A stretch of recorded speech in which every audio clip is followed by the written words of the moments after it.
Swordsman और Akane अपने कुत्तों के साथ अपने अड्डे पर छुपे बैठे हैं। उन्हें लगता है कि वो जापान में कहीं भी भाग जाएं, लेकिन माकीमा उन्हें ढूंढ लेगी। तो दोस्तों, स्वागत है आपका फिर से हमारे एक और एक्सप्लेनेशन वीडियो में। तो आज हम बात करेंगे चेनसो मैन के एपिसोड 11 के बारे में।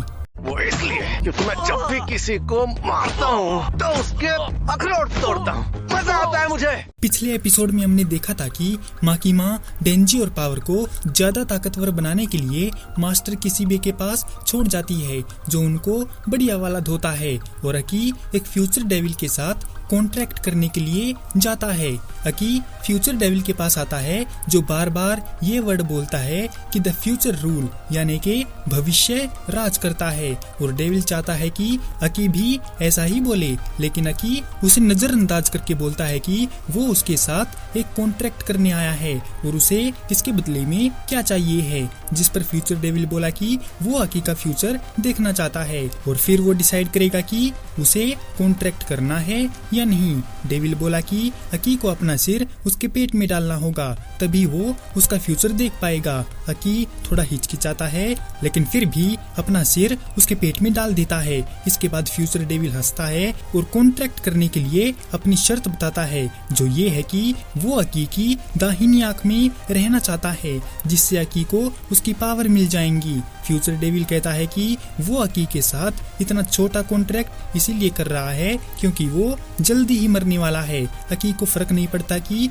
वो कैसे मरेगा, लेकिन जब तक उसके अंदर सांस है वो आगे बढ़ता रहेगा। और उधर किसीबे ने एक बार फिर से डेंजी और पावर को हराकर उन्हें शाबाशी दी कि वो अच्छा परफॉर्म कर रहे हैं, तो वो उन्हें रोज के बजाय वीक में एक बार ट्रेनिंग के लिए बोलता है। मास्टर बताता है कि उन्हें शांत रहकर अपने हथियारों का इस्तेमाल करना चाहिए, और आगे के प्लान में वो लाइव कॉम्पैक्ट ट्रेनिंग करेंगे, जिसमें उन्हें स्नेक डेविल वाली लड़की और स्वॉर्डमैन को पकड़ना होगा, जबकि डिवीजन 4 में नई ज्वाइनिंग होने वाली है, और अगर वो उसमें फेल हो गए तो वो बंद हो जाएगी, जिसके लिए मास्टर उनको मार डालेगा। जिस पर डेंजी बोला कि अगर ऐसा होता है तो इस फाइट में डेंजी मास्टर को जान से नहीं मारेगा, क्योंकि उसने डेंजी को ट्रेन करके ताकतवर जो बनाया है। इसके बाद किसीबे माकीमा से मिलता है और उन दोनों की ट्रेनिंग के बारे में उसे बताता है कि आज तक मास्टर ने जितने भी स्टूडेंट को ट्रेन किया है वो मरते हैं, तो मास्टर ज्यादा दारू पी लेता है, लेकिन डेंजी और पावर अलग हैं, जिससे मास्टर को उनसे लगाव होने लगा है। इसके बाद मास्टर सब कुछ छोड़कर टॉपिक पर आता है कि स्पेशल डिवीजन पर अटैक होने वाला है। ये बात जानते हुए भी माकीमा ने एक्शन क्यों नहीं लिया। माकीमा बहाना बनाती है कि अटैक उस पर भी हुआ था, तो वो कैसे करती। मास्टर बोला कि जब तक माकीमा भलाई का काम कर रही है तब तक वो चाहे उसके कितने भी स्टूडेंट को मरवा दे, मास्टर कुछ नहीं बोलेगा। माकीमा कहती है कि वो ज्यादा से ज्यादा लोगों को डेविल से बचाना चाहती है, और अगर उसका मिशन सक्सेसफुल होता है तो डिवीजन 4 हमेशा के लिए पब्लिक रिकॉर्ड का हिस्सा बनेगा, जिससे उन्हें काम करने के लिए पूरी आजादी मिलेगी। जिस पर मास्टर को लगता है कि वो एक नंबर की झूठी है। स्वॉर्डमैन और अकाने अपने कुत्तों के साथ अपने अड्डे पर छुपे बैठे हैं। उन्हें लगता है कि वो जापान में कहीं भी भाग जाएं, लेकिन माकीमा उन्हें ढूंढ लेगी। पर माकीमा उनके अड्डे पर आई तो वो सब उससे लड़ने को तैयार हैं। अकाने अपने कुत्तों को बताती है कि वो स्वॉर्डमैन की चिंता ना करे, क्योंकि वो मर गया तो फिर जिंदा हो जाएगा, लेकिन वो नहीं हो सकते, इसीलिए उनको डेंजी से बचना होगा। स्वॉर्डमैन बताता है कि उसके पास उसके दादाजी का एक सीक्रेट वेपन है, जो है ज़ॉम्बी आर्मी। ये सेना उन लोगों द्वारा बनाई गई है जो अपना कर्ज याकुजा को नहीं चुका पाए थे। ये ज़ॉम्बी जिनको भी काटेंगे तो वो भी ज़ॉम्बी बन जाएगा, जिससे डिवीजन 4 खत्म हो जाएगा।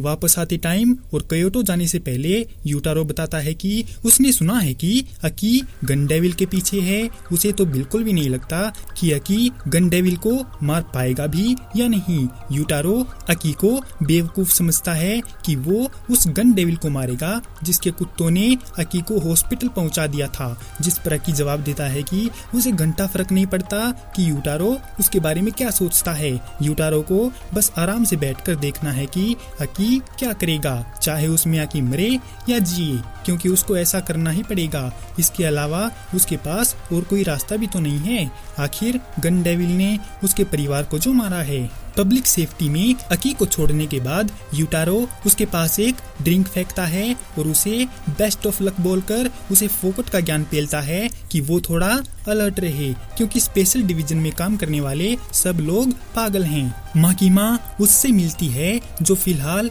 याकुजा बॉस है और टोक्यो इंसिडेंट के बारे में पूछती है, लेकिन वो साफ मना कर देता है कि इसमें उसका कोई हाथ नहीं था, बल्कि अकाने नाम की लड़की का था, जिसने उन लड़कों के गन डेविल के साथ कॉन्ट्रैक्ट करवाए थे, जिसमें उन्हें गन डेविल को 20 लाख येन देने के बदले बहुत सारी बंदूक और गोलियां मिली थी। फिर माकीमा उसे उसके ग्रुप के साथ साथ उन सभी लोगों के नाम एक कागज पर लिखने के लिए कहती है जिनका गन डेविल के साथ कॉन्ट्रैक्ट है। वो आदमी अपने लोगों के लिए तो मान जाता है, लेकिन दूसरे ग्रुप के लिए नहीं मानता, क्योंकि इससे उनमें फाइट शुरू हो सकती है जिसमें वो सब मारे जाएंगे और जापान में दूसरे देश के माफिया उनकी पोजीशन पर कब्जा कर लेंगे और वो एक याकुजा है। जिस तरह हंटर डेविल को मारते हैं, उसी तरह वो भी दूसरे माफियाओं को जापान में आने से रोकता है। खैर, इस बात को माकीमा समझ नहीं पाएगी, क्योंकि वो बेवकूफों के साथ रहती है। इतना सुनते ही माकीमा उसके सामने एक कागज की पोटली निकाल कर रख देती है, तो आदमी बोला कि वो रिश्वत लेकर पिघलने वाला नहीं है, जिस पर माकीमा बताती है कि उसमें पैसे नहीं हैं, बल्कि कमरे में जितने भी लोग मौजूद हैं उनकी फैमिली या उनके रिलेटिव की आंखें हैं। जब आदमी उस पोटली को खोलकर देखता है तो उसमें आंखें भरी देखकर डर जाता है। तभी उन लोगों में से एक आदमी माकीमा को कंधे से पकड़ता है और उसे मुक्का मारना चाहता है, लेकिन जैसे ही माकीमा उसे घूरती है तो वो रुक जाता है और उसकी नाक से खून बहने लगता है। तभी आदमी नीचे गिर जाता है। माकीमा बताती है कि अगर वो उसकी बात मान लेगा तो वो उन आंखों को वापस लगवा देगी। माकीमा जरूरत पड़ने पर बुरी इसलिए बन जाती है क्योंकि उसके पास इसके अलावा और कोई रास्ता ही नहीं बचता। स्पेशल डिवीजन और पुलिस ने स्वॉर्डमैन के अड्डे को घेर लिया है और ये दोनों बेवकूफ ओवर कॉन्फिडेंट हैं कि उन्हें हरा देंगे। अकी मास्टर के पास आकर पूछता है कि प्लान क्या है, लेकिन किसी भी कहता है कि कोई प्लान नहीं है और उन्हें बस अंदर जाना है। फिर अकी, डेंजी पावर और कोबेनी अंदर जाते हैं। शिना और फुरुनो नाम के एजेंट किशिबे को अपनी पहचान बताते हैं। फिर मास्टर कहता है कि पुलिस और डिवीजन 2 को बस पहली मंजिल और बेसमेंट के एंट्री पॉइंट को बंद करना है, जबकि स्पेशल डिवीजन टेररिस्ट को बाहर निकाल देगा। मास्टर बताता है कि स्पेशल डिवीजन लगभग पूरी तरह से नॉन ह्यूमन से भरा है और अगर उनमें से कोई एक भी भाग जाता है तो वो आतंकवादी से भी ज्यादा तबाही मचा सकते हैं। इसके बाद किशिबे उनसे जुड़े मेंबर की इंफॉर्मेशन देता है ताकि वे जान सके कि उन्हें किससे लड़ना है। बीम एक शार्क डीमन है जो दीवार के जरिए पहली मंजिल में जाता है और ज़ॉम्बी को देखकर खुश हो जाता है कि वो सबको खा जाएगा। किशिबे बताता है कि वो बिना पानी के तैर सकता है और कुछ देर के लिए डीमन भी बन सकता है। बीम ज़ॉम्बी खा रहा है और एक हुड वाले आदमी को काटने की कोशिश करता है, लेकिन उसे लात लगती है तो वो गैल गली द वायलेंस डीमन से माफी मांगता है, ये बताते हुए कि उसने उसे ज़ॉम्बी समझ लिया था। वायलेंस डीमन काफी ताकतवर है और एक गैस छोड़ने वाला मास्क पहनता है जो जहरीली गैस छोड़ता है। उसका ये मास्क उतरना नहीं चाहिए। और तीसरी है स्पाइडर डीमन। वो आमतौर पर इंसान के रूप में रहती है और फ्रेंडली बिहेवियर होती है, लेकिन उसे घूरना मत, नहीं तो वो मार डालेगी। इसके बाद है एंजल डेविल। एक ज़ॉम्बी का सिर लुढ़ककर एंजल डेविल के पैर में लगता है, जो इस बात से नाराज हो जाती है कि इसने उसका जूता गंदा कर दिया। फिर वो उस सिर को उठाकर खाने लगती है। किसी भी समझाता है कि ये थोड़ी खास है और इसकी इंसानों से कोई दुश्मनी नहीं है, लेकिन उससे दूर रहना ही ठीक है क्योंकि इसके छूने से सामने वाले की उम्र कम हो जाएगी।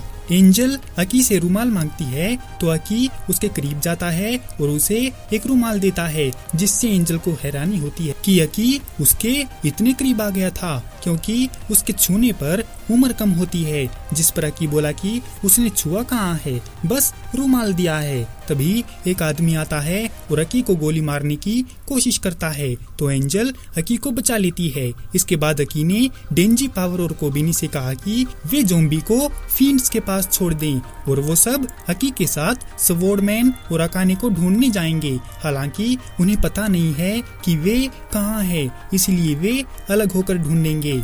अकी चौथी मंजिल पर जाता है, जहां एक कमरे से एक आदमी बाहर आता है और उसे गोली मारने की कोशिश करता है, तो अकी उसे घुसन पेलकर बेहोश कर देता है। फिर 4 और आदमी बाहर निकल कर आते हैं और अकी उनसे लड़ने के लिए तैयार होता है, लेकिन एक एक करके उनकी नाक से खून बहने लगता है और वे गिर जाते हैं।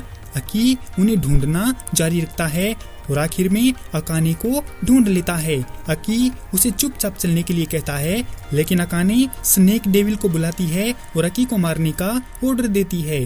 घोस्ट डेविल हमला करती है और अकी फ्यूचर डेविल की शक्ति का इस्तेमाल करके एक एक करके उसके हाथों को काटना शुरू कर देता है, क्योंकि अकी को पता चल जाता है कि उसका अगला अटैक क्या होगा।